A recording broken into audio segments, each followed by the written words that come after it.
I think the president is just going to keep this pressure.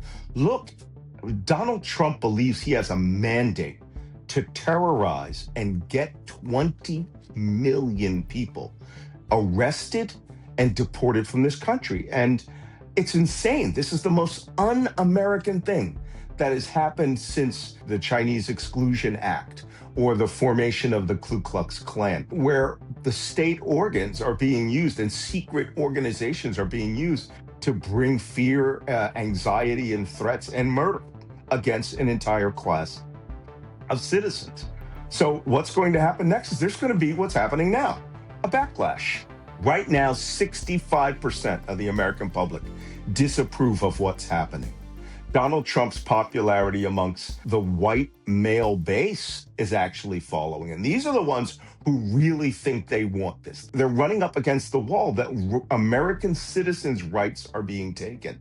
Now, many of them think this is awesome. They think it's a great job. But this is where the United States is starting to fracture. What needs to happen next is that there needs to be a groundswell of populist American rejection of everything that he does. And quite honestly, I call it there needs to be a second American Revolution in order to save the values of the first American Revolution.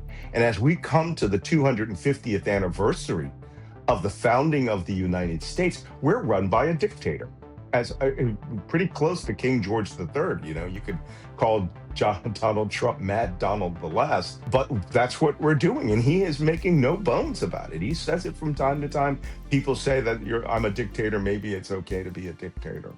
That is not what we are. But if he keeps the pressure, and this is fascinating, he is about to conduct airstrikes in Iran to topple a regime so that protesters that are against the Islamic regime can run free, while his own secret police is killing American citizens on the street. It is the greatest paradox that one will ever see. But if the pressure continues, you're going to see people backlash. You're going to see people demand their rights. And we might see the beginning of what could arguably be the greatest civil rights movement in American history. And I'd like to point one thing out. It's time for the African American community to stand up. A lot of people are still a little hurt over the election, how 92% of African American women voted, 85% of African American men. He actually increased Donald Trump's portion of the vote. But they're saying that they're going to sit this out. They're tired of doing this fight. This fight's for all of us, because what people need to understand is you are fighting for not just the future of America. You're fighting to preserve the honest past.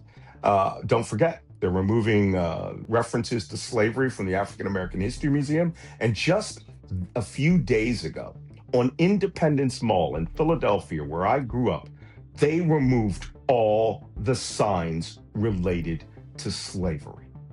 So American history is being rewritten, and that in itself is going to cause a backlash.